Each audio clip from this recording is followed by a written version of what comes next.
Ate ko, iniwan niya ako. Yan, te. Kakasilipon mo yan. Ito man sa'yo, diba? 1 day pa lang na-fall ka na. Ay, grabe ka, te.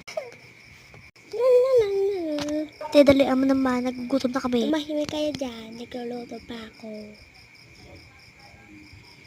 Ate, sabi niya, gusto siya kung pag nalalayuan niya ako at hindi niya ako pinapansin na dapat din, huwag kang susuko.